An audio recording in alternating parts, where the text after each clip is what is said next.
नमस्ते।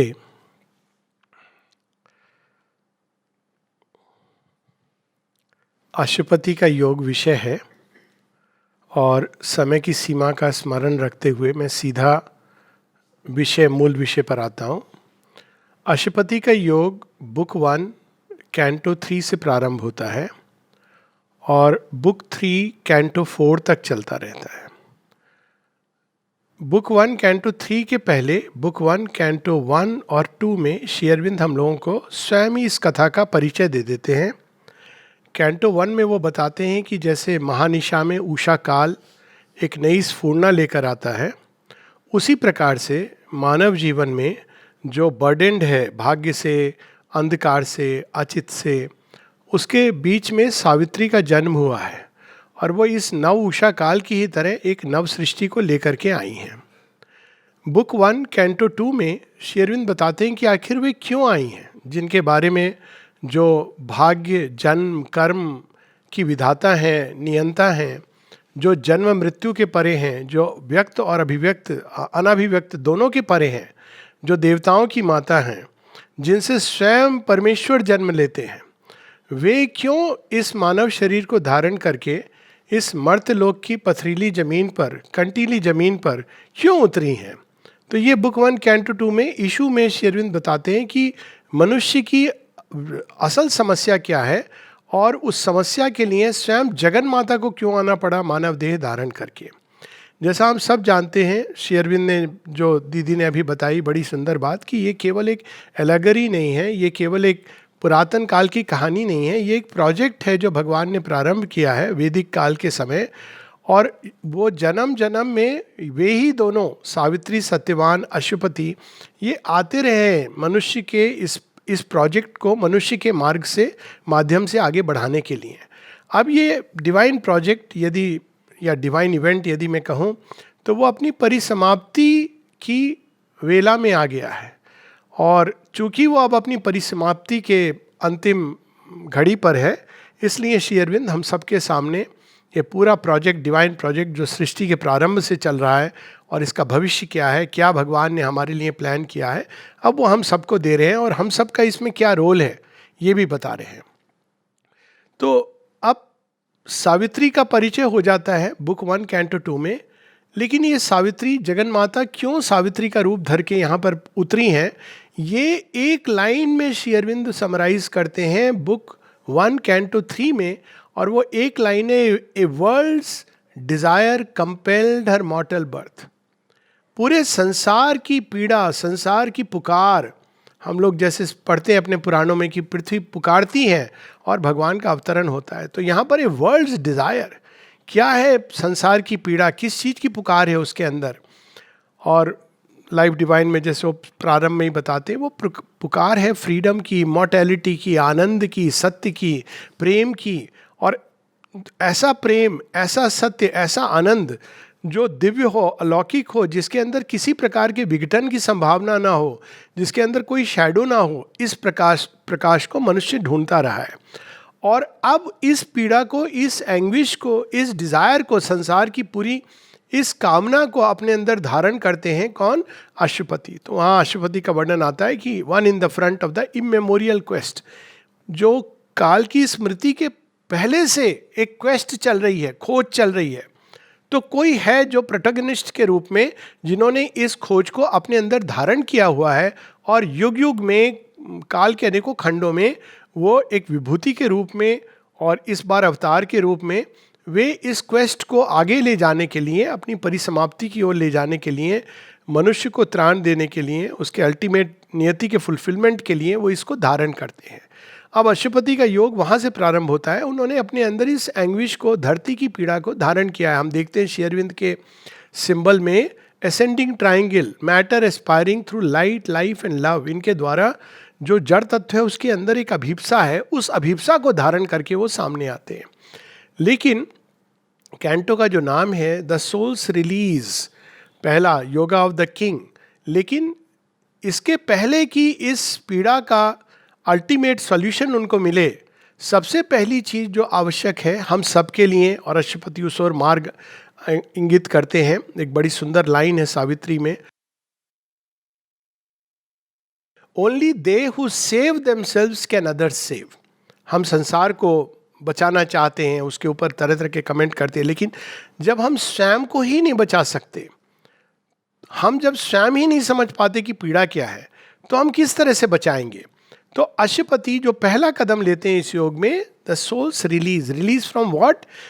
ये सोल तो हर किसी के अंदर दिव्य का एक बीज है, उसके अंदर दिव्यत्व है, वो सुंदर है, सत्यवान है, सत्य को धारण किए है, लेकिन वो यहाँ पर एंटेंगल्ड है। जैसे एक हीरे की या समझिए कि कोई मणि या हीरा, वो चारों तरफ मिट्टी में, धूल मिट्टी कीचड़ और कोयले में सन जाए तो बाहर से देखने से हमको पता नहीं चलता कि इसके अंदर हीरा है।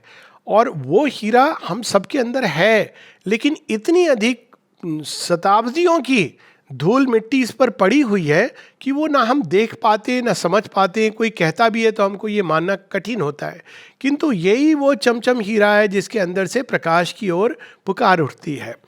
तो पहली चीज जो हम सबको करनी है, उस हीरे को इस सारी धूल मिट्टी से अलग करना। ये शुद्धि जिसके द्वारा, प्योरिफिकेशन जिसके द्वारा मुक्ति का मार्ग खुलता है। तो मुक्ति श्री अरविंद के योग में वह मुक्ति नहीं है कि आवागमन से आना छूट जाए, किंतु वह मुक्ति है सोल्स रिलीज, जहाँ वो अज्ञान से मुक्त हो जाती, वो जानती कि वो कौन है।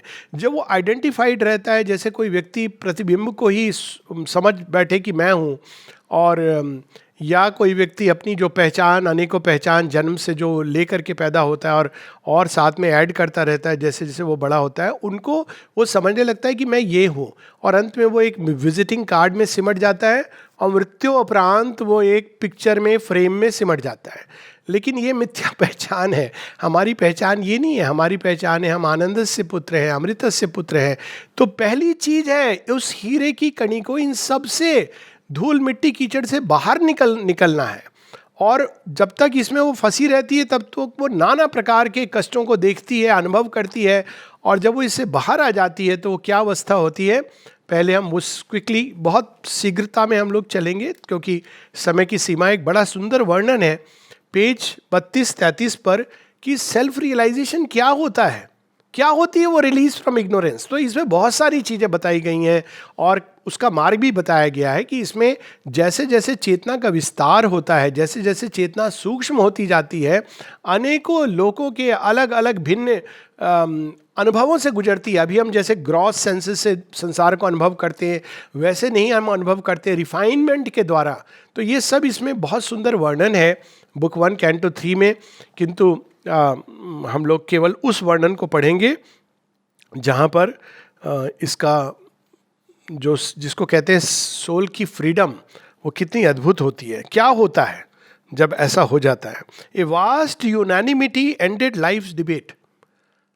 रोज की चकल्लस से मुक्ति लेकिन ये चकल्लस बाहर नहीं, अपने ही अंदर जो कलह चलता रहता है, द्वंद्व चलता रहता है, वार्तालाप चलता रहता है लेफ्ट ब्रेन और राइट ब्रेन के बीच में, और हार्ट बेचारे को तो बोलने का अवसर ही नहीं मिलता है। वो बोलता है तो दोनों साइड ब्रेन के कहते हैं चुप करो, मैं सही हूँ मैं सही हूँ, और आस पड़ोस के लोग तो और भी हैं।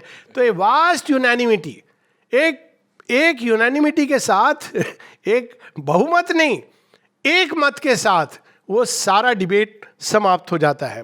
और वो एक मत क्या है? The war of thoughts that fathers the universe, the clash of forces struggling to prevail। ये सावित्री की सबसे बड़ी लाइंस में से एक है, कई पंक्तियों में चलती है, सबसे बड़ा sentence. In the tremendous shock that lights a star as in the building of a grain of dust। क्या अद्भुत लाइन है। वह ऊर्जा जो गैलेक्सीज में, The hand that sent Jupiter spinning through heaven spends all its cunning to fashion a cull। वो ही रेत के कण कण में विद्यमान है। The grooves that turn their dumb ellipse in space, ploughed by the seeking of the world's desire, the long regurgitations of time's flood। युग युगांतरों की गाथा। The torment edging the dire force of lust that wakes kinetic in earth's dullard slime। मैं इसके बहुत लोभ संवरण कर रहा हूँ इसके विस्तार में जाने का, क्योंकि पूरी हमारी 5 दिन उसी में निकल जाएंगे, लेकिन just to enjoy. And carves a personality out of mud, the sorrow by which nature's hunger is fed। जब सॉरो होता है तो हमें ये समझना चाहिए भगवान की बड़ी कृपा है। क्यों? उससे हमारे अंदर एक इटर्नल की हंगर जागती है। प्लेजर तो बड़ा डिसेप्टिव है। जब भगवान किसी के ऊपर कहते हैं अभी इसके ऊपर कृपा का समय नहीं आया, तो उसको प्लेजर देते रहते हैं। और मोटर गाड़ी हो गई, बड़ा घर हो गया, सब कुछ बड़ा सुंदर है, कहते हैं भगवान आपकी बड़ी कृपा है। अभी कृपा दृष्टि पड़ी नहीं है। जब कृपा दृष्टि शुरू होती है तो पांडवों का राज्य छिन जाता है, जंगल में चले जाते हैं। The sorrow that feeds, after all अधिकारी कैसे बनेंगे धर्म राज्य के? The sorrow by which nature's hunger is fed, the estrus which creates with fire of pain. Conception के पूर्व की वेदना, estrus. The fate that punishes virtue with defeat. Shri Aurobindo कोई कहते हैं ना लाग लिपटा करके बड़े सुंदर, ये मनुष्य के कर्म है, संसार कितना परफेक्ट है, जो बुराई है मनुष्य ने बुरे कर्म किए हैं तो वो भोग रहा है, ऐसा नहीं। The fate that punishes virtue with defeat, the tragedy that destroys long happiness, the weeping of love, the quarrel of the gods, seized in a truth which lives in its own light. His soul stood free, a witness and a king. वो सब ये सारे जो अंदर में उथल पुथल हुआ वो डिबेट डिस्कशन कि ये क्यों हुआ, उधो कर्मन की गति न्यारी, उज्जवल पंख दिए बगले को, कोयल कही विधिकारी, ये सब समाप्त हो जाता है। क्योंकि आप उस प्रकाश में देखने लगते हो चीजों को जिसमें सब चीजें एकदम स्पष्ट नजर आती हैं। His soul stood free, ये दिस इज द फ्रीडम। और उसके बाद बड़ी सुंदर सुंदर पंक्तियां, 3 लाइन और पढ़ लूंगा। Absorb no more in the moment ridden flux. तब मनुष्य की अवस्था क्या होती है? वो खाली न्यूज़ चैनल में रोज देख के कितने लोग मर गए, ये हो गया, ये नहीं देखता है। Where mind incessantly drifts as on a raft, hurried from phenomenon to phenomenon, he abode at rest in indivisible time. तो ये बुक 1 कैंटो 3 में सोल की रिलीज का वर्णन है, जो पहला चरण है इस योग का। बुक 1 कैंटो 4 में सीक्रेट नॉलेज। लेकिन श्री अरविंद का एक बड़ा इंटरेस्टिंग पत्र है जिसमें बुक 1 कैंटो 3 और बुक 1 कैंटो 5 अशुपति का योग है, कैंटो 4 में उसकी फाइंडिंग्स है। तो हम लोग पहले एक क्षण के लिए बुक 1 कैंटो 5 पे चले जाएंगे, फिर इस कैंटो पर आएंगे जो बहुत ही अद्भुत है। तो बुक 1 कैंटो 5 में जब अश्वती फ्री हो जाते हैं, अब अंदर में ही knows he is the soul और सब चीज़ों का सत्य उनके सामने प्रकट होने लगता है। तो उसके बाद आमतौर पे जो योग में बताया जाता है कि बस अब आप फ्री हो, शेष कर्म पूरे करके जब तक आप चाहो रह सकते हो, मनुष्यों की सहायता करो, उसके बाद आप महानिर्वाण की ओर प्रयाण करो। लेकिन अशुपति के साथ कुछ ऐसा घटित होता है जिससे उनको अपना पूरा रूट बदल देना पड़ता है। लेकिन उनकी प्रारंभ ही इसी से हुआ था कि इस संसार की समस्या का समाधान क्या है। ये तो एक व्यक्ति की समस्या का समाधान हो सकता है। जब हम निर्वाण में कोई व्यक्ति प्रवेश करता है या समाधि ले लेता है तो वो अपने समस्या का समाधान है कुछ हद तक, अगर हम समाधान कहें उसको। वास्तव में समाधान नहीं है, वो तो समस्या को काट करके चला गया। तो बहुत सरल है, ये सब इल्यूजन है, हम चले गए, इस प्रकार की सोच होती है। लेकिन संसार की समस्या तो वहीं रहती है। तो अशुपति इससे संतुष्ट नहीं है। यहाँ पर उनका योग प्रारंभ होता है जहाँ अन्य योग समाप्त होते हैं। तो इसी अभिप्सा में वो रत रहते हैं और वो बुक 1 कैंटो 5 में इसका बहुत अद्भुत वर्णन है। और तब उनको एक अनुभव होता है, हिज बीइंग, ये पेज हम लोग 81 पे हैं।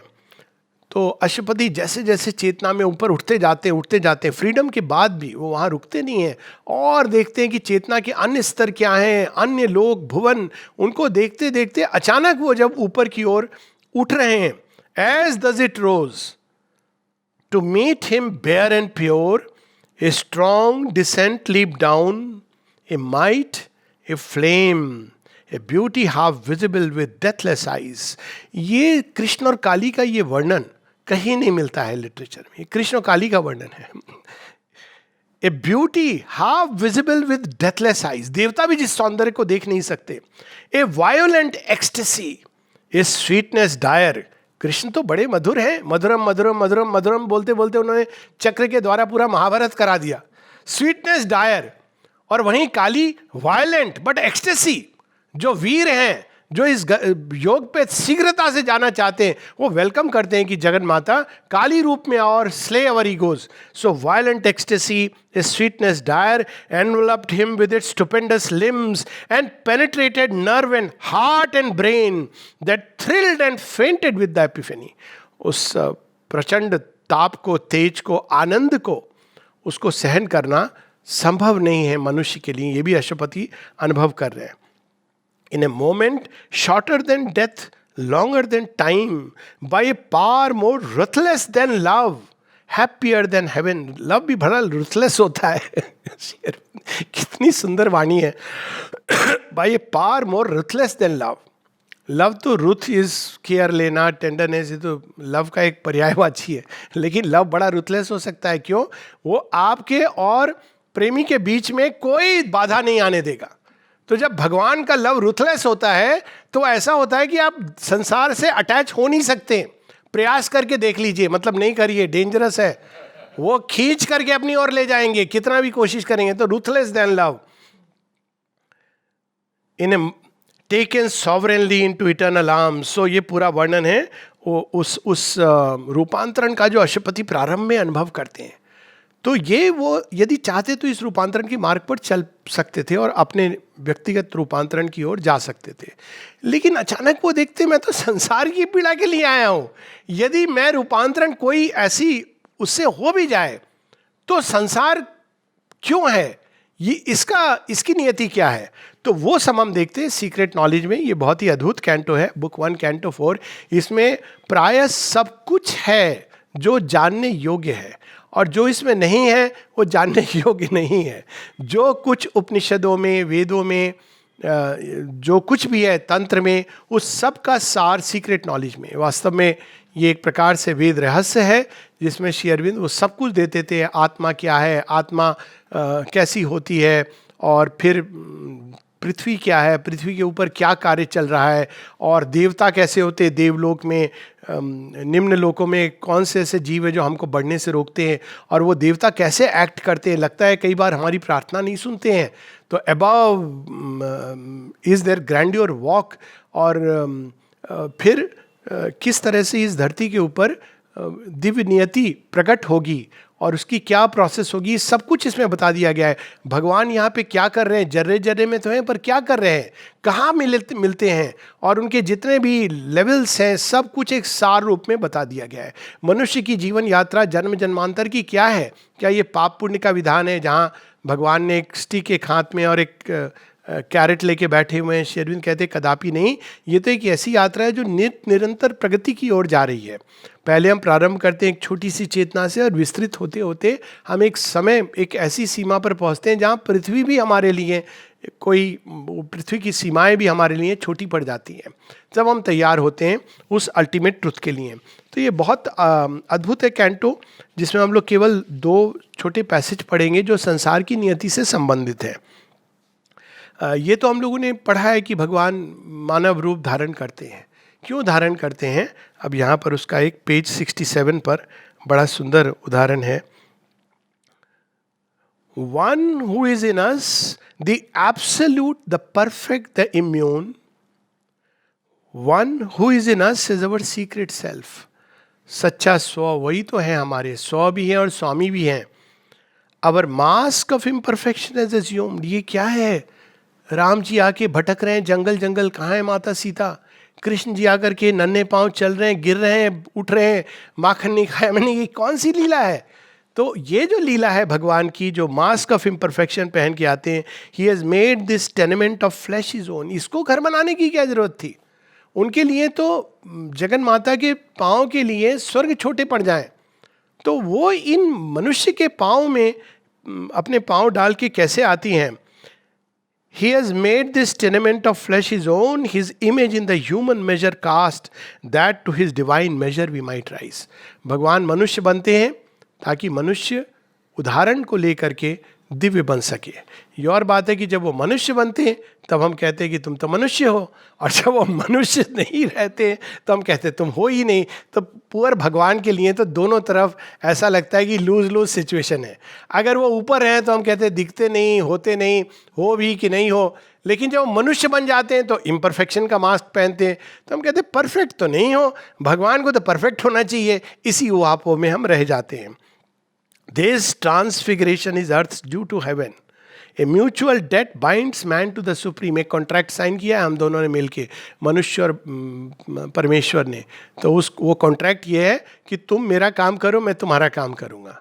तो तुम धरती पर जा कर के करो जो मैंने तुम्हें बताया। हम लोग क्या करते ना, उल्टा करते। भगवान को क्या करना चाहिए, बार बार कंप्लेंट करके आपने धरती ऐसी बनाई वैसी बनाई, ये क्या। अब बेचारे भगवान कहते हैं मैं अपना काम कर रहा हूँ, तू अपना काम कर, खोल अपने आप को मेरे प्रति, तब देख के आनंद आएगा। तो mutual debt, we are son, his nature we must put on as he put ours. भगवान मानव प्रकृति को धारण करते ताकि हम दिव्य प्रकृति को धारण कर सकें। We are sons of God and must be even as he. His human portion we must grow divine. Our life is a paradox with God for key. सारी समस्याएं उसका एक हल है, ईश्वर।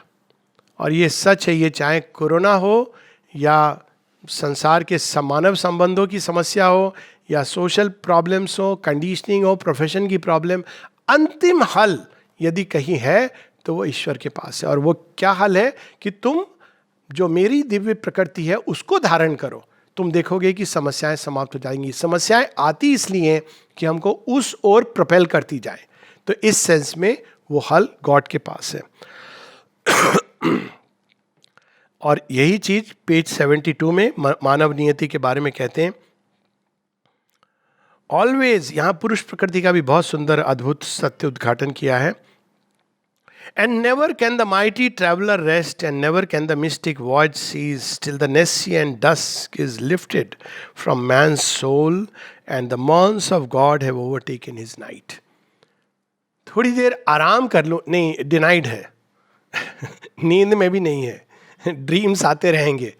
नींद में भी वही चलता रहेगा जो ऑफिस में हुआ है सारे दिन। आपको लगेगा कि हम सो लिए, सुबह फ्रेश महसूस करेंगे, लेकिन वो प्रोसेस चलती जा रही है। इवन मृत्यु में रेस्ट नहीं है, वो उसके बाद भी यात्रा चल रही है अन्य अन्य लोगों से। उसके बाद थोड़ी देर के लिए भगवान हमको चाशनी चटाते हैं बेखुदी की, और उसमें बड़ा आनंद आता है। हम कहते हैं अरे वाह बहुत अच्छा है, कहते हैं जा तू फिर से काम पर। तो ये साइकिल चलती रहती है। और क्यों चलती है ये साइकिल जिसमें मनुष्य बंधा है? उसका एक पर्पस है। Till the morns of God has overtaken his night. यहाँ अंधकार है, रात्रि है, इसीलिए हम प्रकाश के जो शिशु हैं, संतान हैं, यहाँ पर आए हैं ताकि इस अंधकार को हम प्रकाश में रूपांतरित कर सकें। और हम लोग भयभीत हो जाते हैं। Even when he स्लीप्स he keeps her on his breast. यहाँ हर प्रकृति की बात है। Whoever leaves her he will not depart to repose without her in the unknowable। प्रकृति ही परमिशन देंगी अपने अल्टीमेट रूप में, नहीं तो हम डिपार्ट भी नहीं कर सकते। There is a truth to know, a work to do. यहां पर्पस बता रहे हैं सृष्टि का। Her play is real, a mystery he fulfils. तो जितने लोग कहते हैं ना इल्यूजनिज्म की ये तो सब माया है, माया है, उनसे कहिए ठहरिए, आपको सुई चुभती है कि नहीं चुभती है, उसके आगे कुछ फिलॉसफी बात करने की जरूरत नहीं है। Her play is real, a truth, a work, there is a truth to know, a work to do, her play is real, a mystery he fulfills, there is a plan in the mother's deep world whim। लगता है कि ये तो randomly कर रही है, एक छोटे से शिशु को क्या पता माँ क्या क्या कर रही है और क्यों कर रही है। A purpose in her vast and random game, this ever she meant since the first dawn of life, this constant will she covered with her sport to evoke a person in the impersonal void। With the truth light strike earth's massive roots of trance, wake a dumb self in the inconscient depths and raise a lost power from its python sleep, that the eyes of the timeless might look out from time and the world manifest the unveiled divine। अभी तो छुपे हुए हमारे अंदर, घूंघट का पट उठा के एक आध कोई देखता है, लेकिन ये पूरे संसार में वह जो अंदर छुपा है वो पूरी तरह प्रकट हो। इसी प्रयोजन के लिए सृष्टि बनी है और इसी के लिए हमारी आत्मा यहाँ पर आई है. For this he left his white infinity. किसी ने हमको कंपेल नहीं किया था. ये बार बार हम जो भगवान को कंप्लेन करते हैं ना, तो भगवान कहेंगे भैया अपनी मर्जी से आए थे, साथ में हमारे, क्यों कंप्लेन कर रहे हो, काम पूरा करो. और ये आनंददायक काम है सच में. अगर देखा जाए तो पत्थरों को उठा करके देवालय बनाना, ये तो अद्भुत बात है. The soul, strong souls will feel very happy कि भगवान ने इस योग्य समझा. And laid on the spirit the burden of the flesh that God had seed might flower in mindless space. तो ये बुक 1 कैंटो 3, 4, 5 में श्री अरविंद अशुपति के योग की पूरी नींव रख देते हैं. और जैसा कि हम लोगों की बात हुई कि कैंटो 5 में अशुपति एक नई संभावना को देखते हैं सृष्टि के अंदर. और लेकिन अब वो संभावना को, वहाँ रिनंसिएशन आता है, उनका त्याग. अगर वो चाहते तो जा सकते थे अकेले इस मार्ग पर. श्री अरविंद माता जी एक जगह बताती हैं, यदि मैं और श्री अरविंद चाहते तो हम सीधा अपने रूपांतरण की ओर चले जाते, लेकिन फिर हमारे और मनुष्य के बीच एकदम डिस्कनेक्ट हो जाता. और इसीलिए उन्होंने स्पॉन्टेनियसली ये चुनाव किया कि सबको साथ लेके चले. अब लेकिन मनुष्य की समस्या क्या है कि वो कहता है 5 दिसंबर 1950 को श्री अरविंद चले क्यों गए, कहाँ चले गए. वो हम सबको साथ ले जा रहे थे. माता जी बताती है lack of receptivity of the earth and man, क्योंकि वो हमको साथ लेके चलना चाह रहे थे. वरना वो अकेले अपना रूपांतरण कर लेते, लेकिन हमारे और उनके बीच में टोटल डिस्कनेक्ट हो जाता. तो अशुपति अभी इस समस्या को लेके, इस अभिप्सा को लेके चेतना की पूरी सीढ़ी नीचे से लेकर ऊपर तक चढ़ते जाते हैं कि वह चाबी कहाँ मिलेगी. और पहले तो वो पूरे संसार की टेक्नोलॉजी कैसे बना है, क्या समस्या है इसकी, क्या क्या समस्याएं हैं. जैसे कोई व्यक्ति घर में आ जाए और आप कहें कि जी फ्यूज़ उड़ गया मेरा, तो एक जो लाइनमैन होगा वो फ्यूज़ ठीक कर देगा और चला जाएगा. कुछ दिन बाद आपका फिर उड़ जाएगा. लेकिन जो इंजीनियर है वो कहेगा आपकी वायरिंग में प्रॉब्लम है. तो ये बड़ी समस्या होती है जब इंजीनियर आके कहते हैं आपकी वायरिंग की प्रॉब्लम. हम कहते हैं नहीं हमको तत्कालिक सॉल्यूशन चाहिए. हम लोग उन लोगों की तरह हैं कि हमको भगवान से तत्कालिक सॉल्यूशन चाहिए. तत्कालिक सॉल्यूशन क्या है, हमें रोग हो गया, आप ये वाला रोग ठीक कर दो. रोग की संभावना चली जाए, नहीं ये सब करने की जरूरत नहीं है, अभी हमारा ये वायरल फीवर ठीक कर दीजिए आप, हमारे बच्चे की ये समस्या हो रही है उसको जॉब दिला दीजिए. हम भगवान से सब व्यवहार करते हैं. लेकिन भगवान तो वो पूरे विश्व को ठीक करने के लिए तो पूरी टेक्नोलॉजी का अध्ययन करते हैं. तो बुक 2 में पूरी संसार की टेक्नोलॉजी है, कैसे बना है, इसमें क्या क्या समस्याएं हैं, तो उसको हम थोड़ा बहुत देखते रहे. और इसमें फिजिकल, वाइटल, मेंटल, ये 3 वर्ल्ड्स हैं. और तीनों के ऊपर और नीचे स्वर्ग और हेल, जिसको हम कह सकते हैं उच्च, हायर पॉइंट्स और लोअर पॉइंट्स, ये सब कुछ वर्णन होता है. बुक 2 कैंटो 1 में वर्ल्ड स्टेयर है. इस सीढ़ी का एक ओवरव्यू है. अशुपति देखते हैं अपने कॉस्मिक बीइंग में, वो सारी सीढ़ी ऊपर से नीचे तक, एकदम नीचे कहाँ जा रही है, प्लम्बिंग इनटू डार्क इन्फिनिटी, और ऊपर कहाँ जा रही है, श्वेत अनंतता की ओर. लेकिन वो बीच में वो सीढ़ी है. ये सीढ़ी बनी है मनुष्य के विकास के लिए. और यही वो सीढ़ी है जिसके थ्रू परम चेतना एक एक स्टेप, एक एक डिग्री अपने आप को संवरण करती हुई, पीछे में रखती हुई अपनी पूर्णता को नीचे उतरती है. तो वही वो सीढ़ी बन जाती है विकास के लिए. और उसी सीढ़ी के कारण क्रमिक विकास, जिसको आज इवोल्यूशन हम कहते हैं, वो प्रोग्रेसिव मैनिफेस्टेशन वो संभव होता है. तो ये बुक 2 कैंटो 1 में वर्ल्ड स्टेयर है. कैंटो 2 में किंगडम ऑफ सटल मैटर है. इस भौतिक जड़ के पीछे एक और सूक्ष्म जड़ तत्व है, वो एक प्रकार से ट्रू फिजिकल है, माता जी उसको कहती हैं. तो ये जड़ तत्व कहाँ से बना, ये ट्रू फिजिकल के ऊपर इनकॉन्शियंट का लेप लग जाता है. क्योंकि जब वो प्लंज करती है इनकॉन्शियंट में, तो कुछ ऐसा होता है कि जैसे कोलटार के अंदर आदमी घुस गया, उसके बाद निकलता है तो क्या राजा क्या रंक, सब एक जैसे लगते हैं. पर वास्तव में वो एक फेस पैक है. आप ऐसे समझिए कि ये जो लगता है ये फेस पैक है, इसके अंदर में हमारी सारी सेल्स के इस उपटन के पीछे जो हो रहा है वो बाद में पता चलेगा जब ये उपटन हटाई जाएगी. तो सटल मैटर में हमें बताया जाता है कि इस फेस पैक के पीछे कौन सा मुखड़ा छिपा है. बुक 2 कैंटो 3 में the glory and the fall of life. अब अशुपति देखते हैं कि ये जीवन ऐसा क्यों बन गया, तो ओरिजिन में जाते हैं. और ये एक बड़ा क्रूशियल सत्य है जो श्री अरविंद बताते हैं कि चूंकि जीवन का ओरिजिन दिव्य है, इसलिए वो उसका दिव्य रूपांतरण संभव है. अगर जीवन का ओरिजिन दिव्य नहीं है, भगवान है लेकिन जीवन तो अपने आप प्रकट हो गया है, तब उसका रूपांतरण संभव नहीं है. लेकिन चूंकि जीवन जड़ तत्व के अंदर उठती हुई प्रकार को सुनकर, लाइफ, लाइट एंड लव, वो दौड़ा चला आया और उसने जड़ तत्व के अंदर प्रवेश कर गया। इसलिए उसका रूपांतरण संभव है, क्योंकि जीवन अपने मूल रूप में दिव्य है, इसलिए वो दिव्य बन सकता है। तो glory and the fall of life में श्री अरविंद बताते हैं कि लाइफ की जो अल्टीमेट संभावनाएं, एक छोटा सी 2-4 लाइन इधर उधर से पढ़ते चलेंगे पेज 124 पर, कि जो लाइफ की हायर लाइफ वर्ल्ड्स में जाते हैं, दिव्य वर्ल्ड्स में, और वहाँ वो देखते हैं life was a happy laughter of the soul and joy was king with love for minister. तो इतना अद्भुत है वहाँ। तो there work was, there play was the only work and work a play. तो वो ऐसी अवस्था है वहां जीवन की जहां पे काम, श्रम, बोझा ढोना ये भाव ही नहीं है।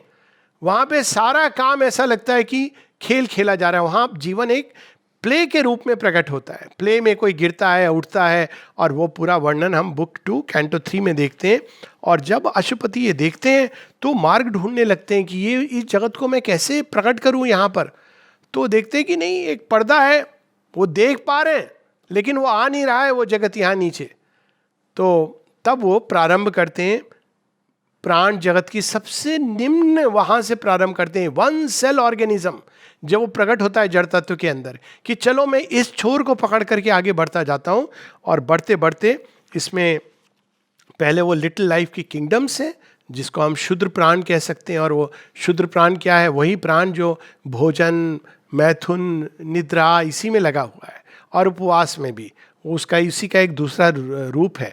तो जो प्राण केवल एक निम्न लक्ष्य के चारों तरफ घूम रहा है, वो क्षुद्र प्राण, इसकी ऊर्जा कहाँ से आती है, ये क्यों है, वो सब वो देखते हैं। और उसमें बड़ा सुंदर एक वर्णन है 143 पेज पर। वो जब देखते हैं निम्न प्राण, तो हम लोग सोचते हैं निम्न प्राण मतलब निम्न लोग जो होंगे, जो जात से नीचे हैं, जिनके कपड़े मैले कुचैले हैं, जो अंग्रेजी नहीं बोल सकते, वो निम्न है। यहाँ श्री अरविंद बताते हैं यहाँ निम्न प्राण का इससे कोई लेना देना नहीं कि व्यक्ति बाहर में कितने सूट बूट में है। देखिए line, beings were there who wore a human form, मनुष्य जैसे लग रहे थे।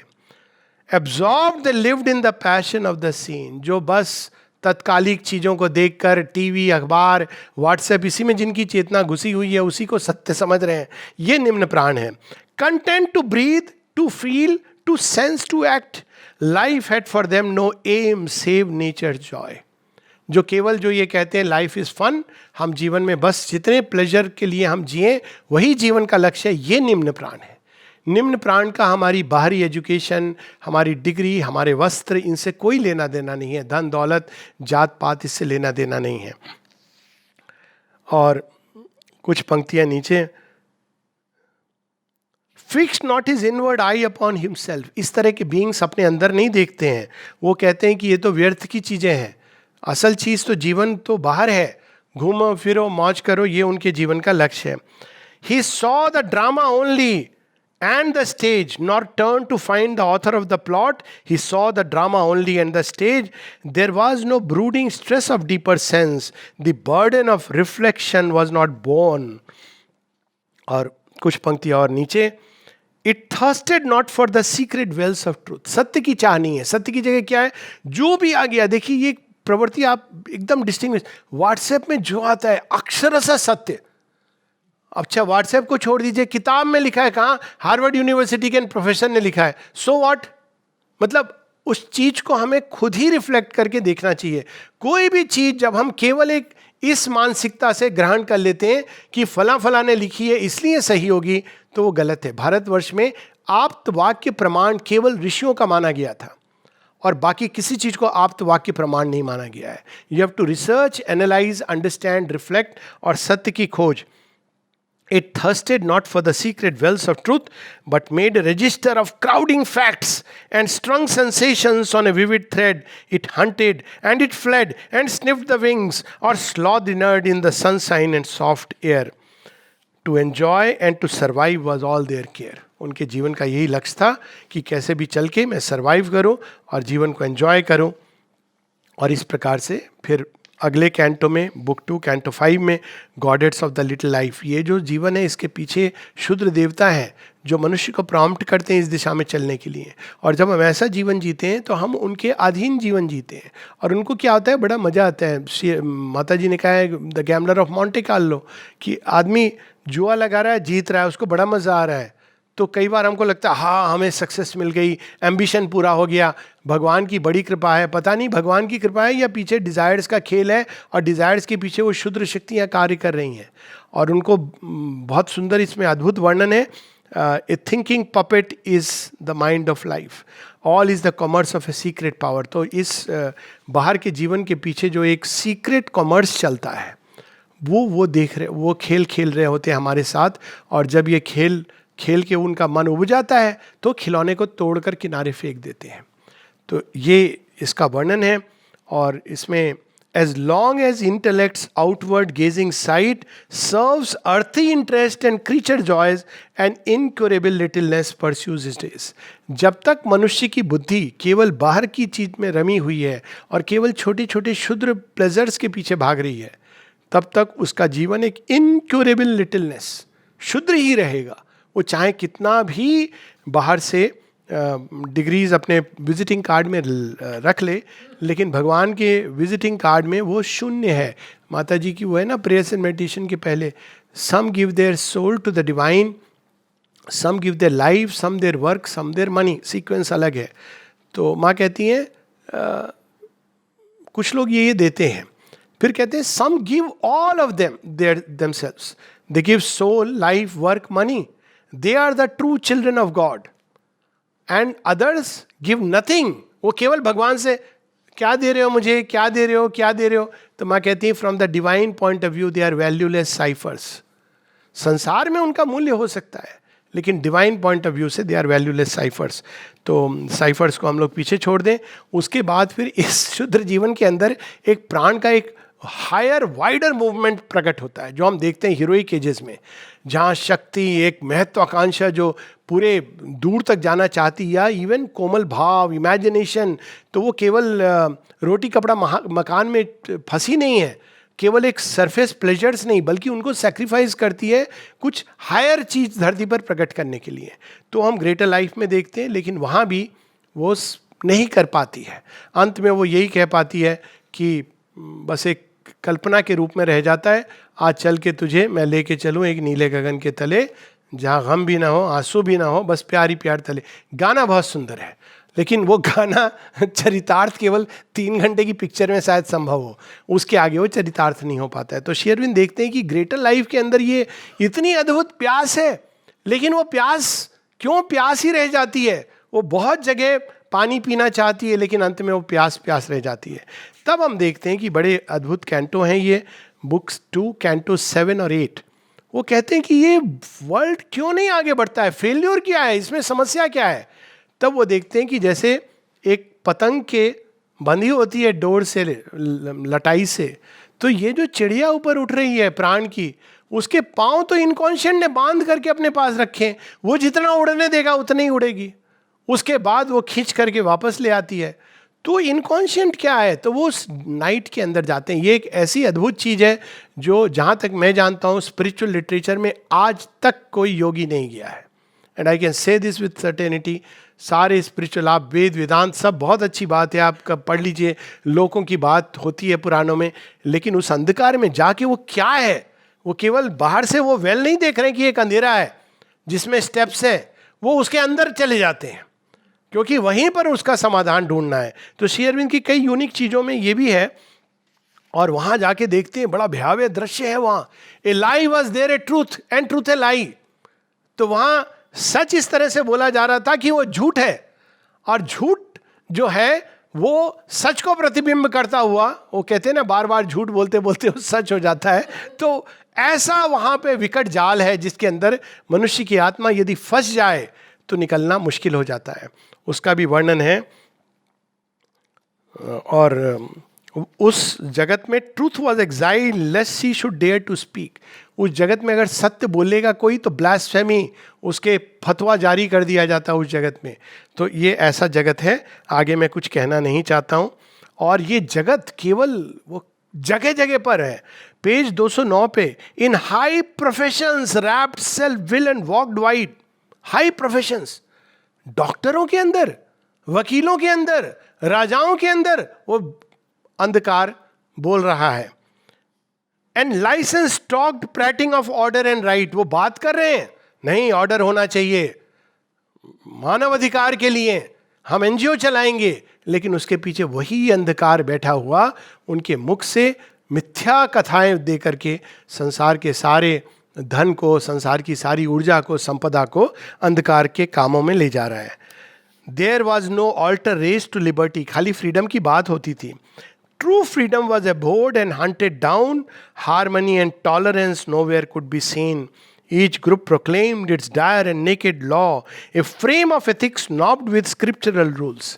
वहां पे केवल शास्त्रों में लिखा है, ये करोगे तो दंडित होगे, ये करोगे तो स्वर्ग मिलेगा, मतलब दंड यहां मिलेगा, लेकिन वो स्वर्ग के लिए है, ये नहीं कि आपको पुरस्कार भी यहां दे दिया जाएगा। तो इस तरह के नियम बना करके धरती पर लोगों को भय के द्वारा, आतंक के द्वारा उनको एक ग्रुप लाइफ में बांधा जाता था। और ये सब देखते हैं, और शेरविन कहते हैं ये मार्ग आता है, सबके जीवन में अंधकार का आक्रमण होगा, खासकर जो इस संसार को बदलने की अभीप्सा लेके रखते हैं।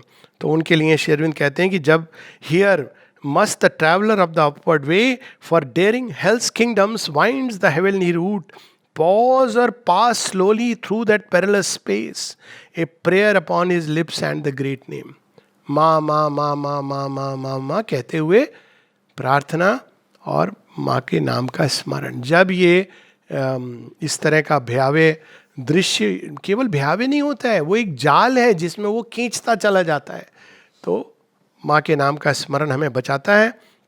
लेकिन अंत में वो ये भी देखते हैं कि ये जो सारा मार्ग, ये जो बना है, ये अंधकार का मार्ग, वास्तव में इसके पीछे भी एक विजडम काम कर रही है। पेज 231 पर हम वो देखते हैं।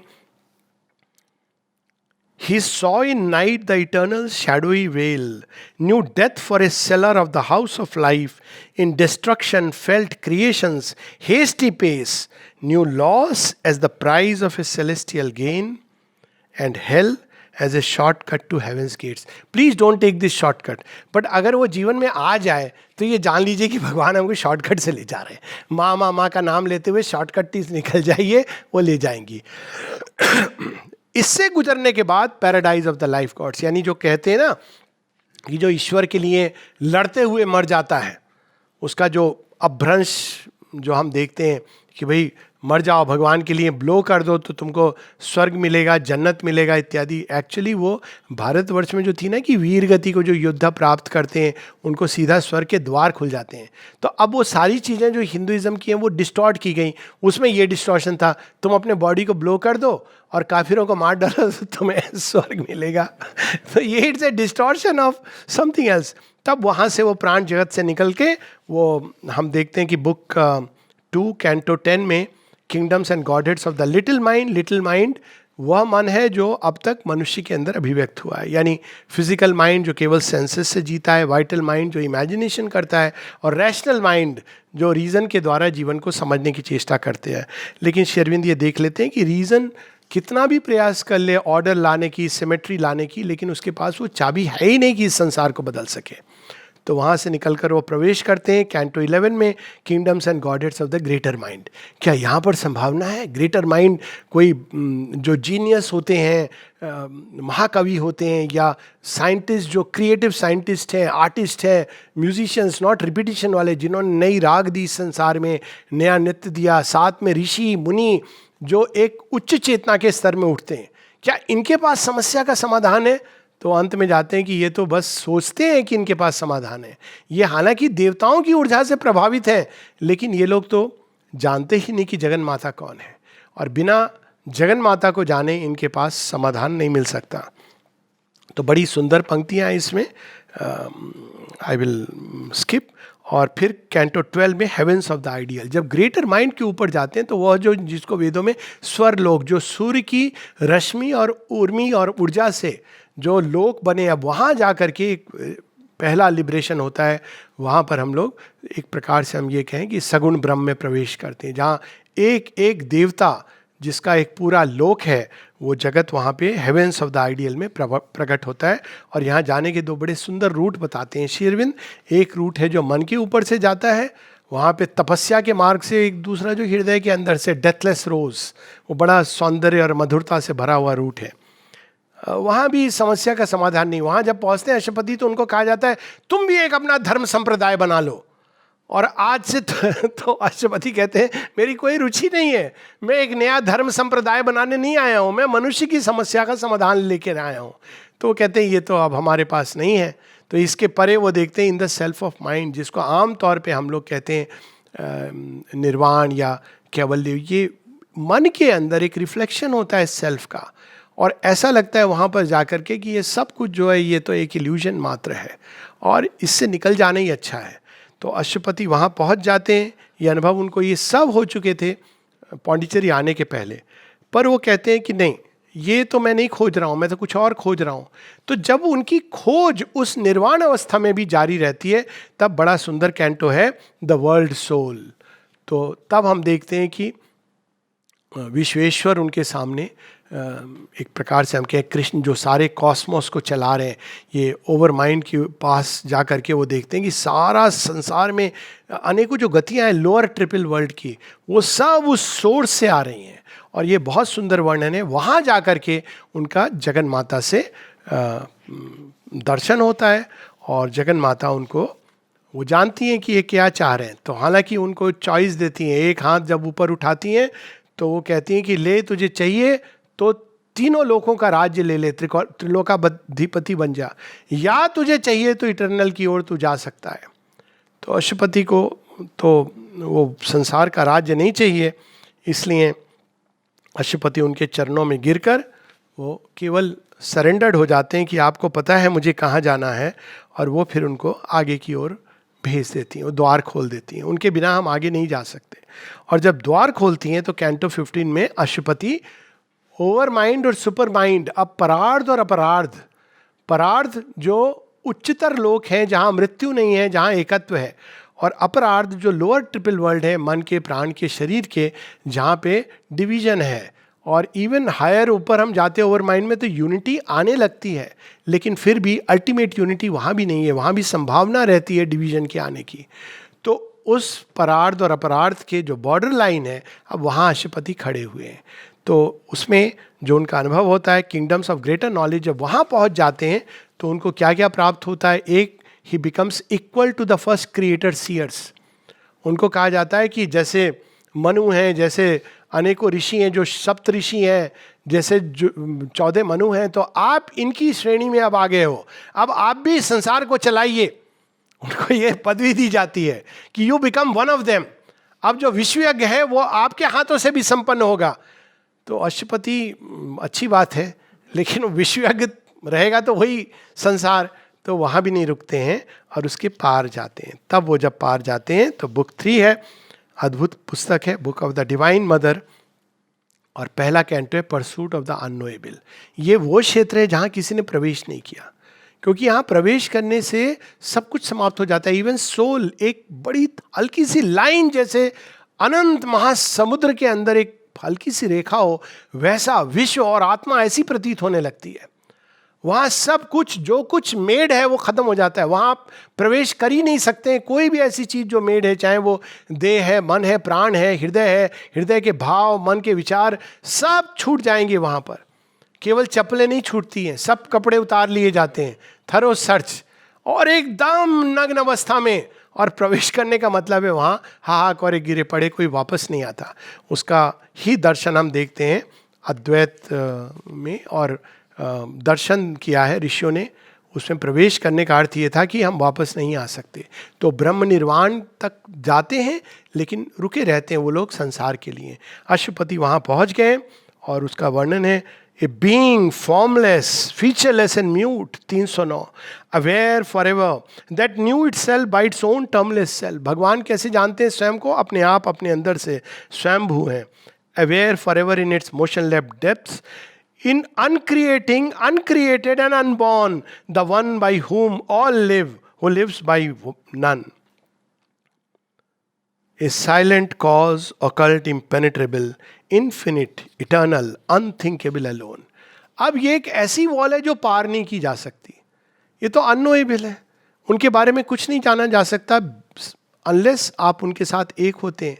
एक होने का मतलब है लय हो गया, तो अब अश्वपति वहां पे प्रतीक्षारत है, लेकिन अभीप्सा को धारण यहां भी किए। वो तो मनुष्य को भूलते नहीं अंतिम तक, वो पर्ची उन्होंने अपने अंदर रखी हुई है हृदय के अंदर, वो अभीप्सा। और जब उनकी अभीप्सा उस द्वार पर जहां पे महालय हो सकता है वो खड़े रहते हैं, तब अंदर से कोई बाहर आता है अननोएबल के हृदय से, और वो साक्षात माँ, परमा माँ है, the transcendent mother, the supreme mother. और वो आती हैं, जैसे ही आती हैं तो द्वार पे अननोएबल के वो कहते हैं कि सब छूट जाता है पीछे, संसार, सृष्टि सब छूट जाता है। लेकिन जब परमा माँ अननोएबल के अंदर से आती हैं, पार ब्रह्म परमेश्वर के हृदय से जब वो आती हैं, तो कहती हैं a being of wisdom, power and delight, as a mother takes her children into her arms, she took the world and soul and nature into herself. तो वो जब आती हैं तो वो देखते हैं कि ये तो अद्भुत कुछ हो गया। वो आती हैं और सारी सृष्टि को अपने आलिंगन में ले लेती हैं। तब उनके अंदर एक आशा की यही है, जिनके पास वो चाबी है जिसके द्वारा ये संसार बदल सकता है। और adoration of the divine mother में हम बहुत सुंदर पंक्तियाँ दीदी ने ऑलरेडी पढ़ी थी। At the head she stands of birth and toil and fate. In their slow round the cycles turn to her call. Alone her hands can change time's dragon base. अब अश्वपति जैसे ही उनका दर्शन होता है वो जान जाते हैं कि यही है, इन्हीं को पकड़ना है, इन्हीं से पकड़े जाना है, यही है जो सब बदल सकती हैं। और वो नीचे सारे देवी देवता और ऊर्जाओं के क्षेत्र, अननोएबल, सेल्फ, निर्वाण, इन सबको पीछे छोड़ आए हैं। तब यहाँ पर जाके उनको पहली बार वो चाबी जो सृष्टि को बदल सकती है जगन माता में वो देखते हैं। और उसके बाद लास्ट में इस कैंटो के now other claims had hushed in him their cry, फिर वो केवल एक ही उन पुकार उनके अंदर उठती है। Only he long to draw her presence and power into his heart and mind and breathing frame. Only he yearn to call for ever down her healing touch of love and truth and joy into the darkness of the suffering world. एक मात्र काम, माता जी का काम, अक्सर हम लोग बोलते हैं माँ का काम क्या है, ये है माँ का काम, अपने अंदर और संसार के अंदर उनकी ही शक्ति, उनकी ऊर्जा, उनके प्रेम, उनके आनंद, उनकी शांति, उनके प्रकाश का आह्वान करना। अब ये जो हम लोग उपनिषदों में प्रार्थना पढ़ते हैं, सर्वे भवन्तु सुखिना, इसका एकदम नया डायमेंशन सामने आता है कि वो तो ठीक है, लेकिन कौन दे सकता है इस संसार को वो कल्याण? वो माँ। तो ये हम लोगों का असली काम है, माँ माँ माँ, हमारे शरीर के अंदर, हमारे मन प्राण में तुम पधारो माँ, और इस सृष्टि की पीड़ा में इसको आप ही त्राण दे सकती हो, और आओ और इसका स्पर्श करो माँ। तो कैंटो 3 में हम देखते हैं कि माँ द्वार खोल के उनको अपने हृदय के अंदर खींच लेती है और कहती देख, मैंने जो ओरिजिनल सृष्टि है तुझे मैं ओरिजिनल ब्लूप्रिंट दिखाती हूँ, और वो न्यू नव सृष्टि जो आने वाली सृष्टि है, न्यू क्रिएशन, वो जाके हो तो देखते हैं कि ये तो आनंदमय सृष्टि है, ये जगन माता का ओरिजिनल प्लान है। तो वो क्या है? तो वो जगन माता उनको दिखाती है। अब अश्वपति जान जाते हैं कि इस सृष्टि को ही नीचे उतारना है, तो वो कॉन्स्टेंटली इन्वोक करते हैं, और उनके इन्वोकेशन के फलस्वरूप जगन माता उनके सामने आती हैं और कहती हैं अश्वपति इतने अधीर मत हो जाओ। क्यों? पेज 335। अब हम लोग अश्वपति की योग यात्रा के अंतिम कैंटो पर हैं, book 3 canto 4, the vision and the boon. O son of strength who climbs creation speaks, no soul is thy companion in the light, alone thou standest at the eternal doors. तुम मनुष्य की व्यथा को लेके पहुंचे हो, पूछा है मनुष्य से उसको क्या चाहिए, उसको तुम बोलोगे जाके कि मैं तुम्हारे लिए सुप्रामेंटल रूपांतरण और दिव्य मानव, वो कहेगा ये सब नहीं समझ आता। आप तो बस ये बोलो, आप वहां से कोई ऐसी शक्ति लाए हो कि हमारे बच्चे की एजुकेशन पूरी हो जाए, हमको इससे आगे कुछ नहीं चाहिए। तो कहते no soul is thy companion in the light, alone thou standest at the eternal door. सोचिए क्या अवस्था रही होगी अश्वपति की जब जगन माता ये कह रही हैं उनको, I am the mystery beyond reach of mind. I am the goal of the travail of the suns. My fire and sweetness are the cause of life, but too immense my danger and my joy. Awake not the immeasurable descent. Man is too weak to bear the infinite's weight. Truth born too soon might break the imperfect earth.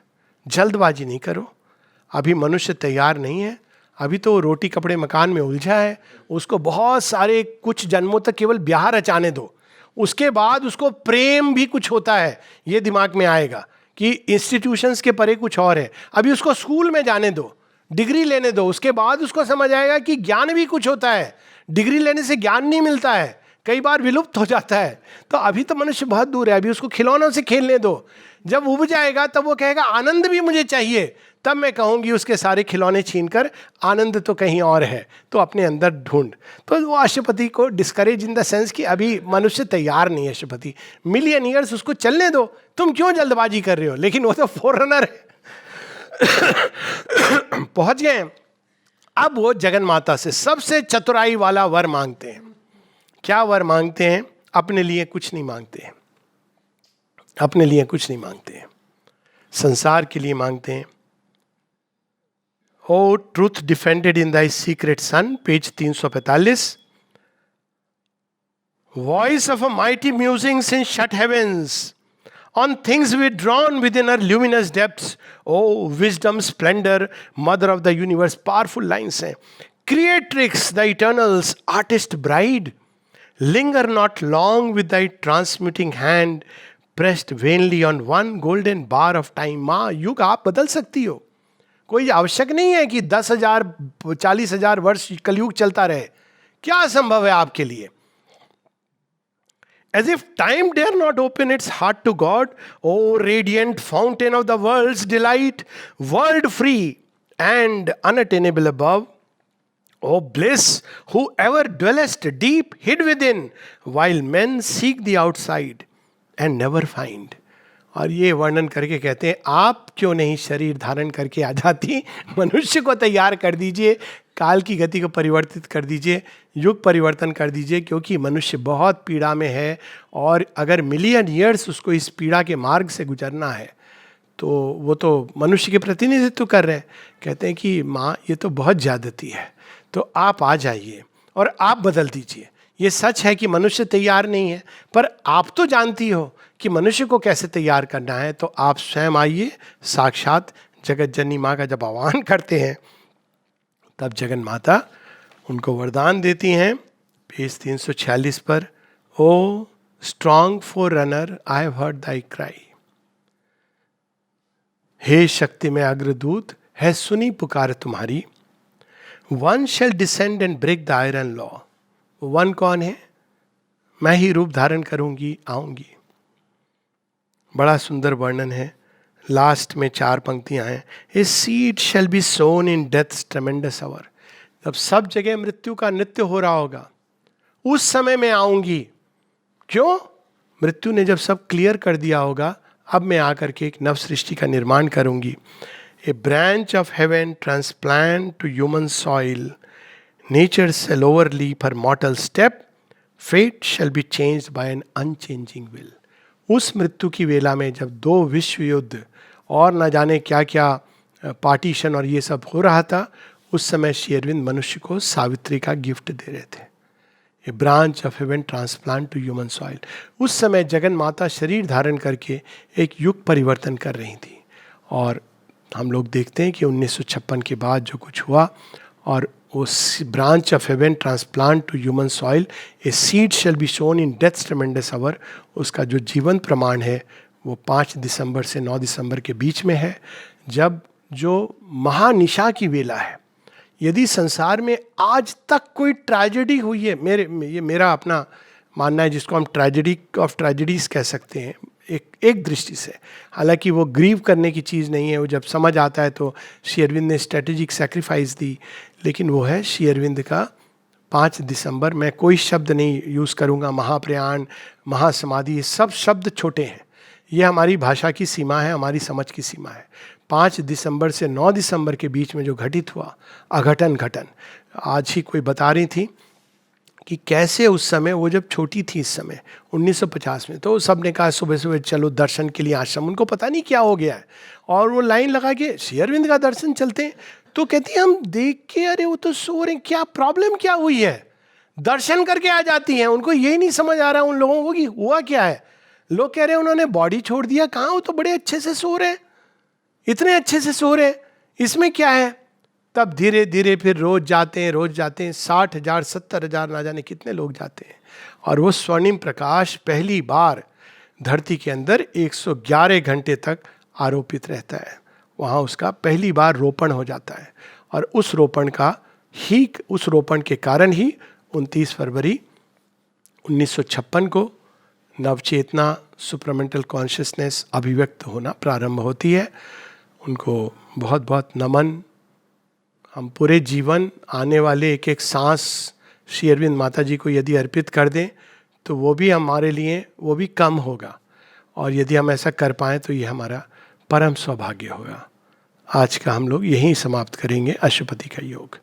नमस्ते।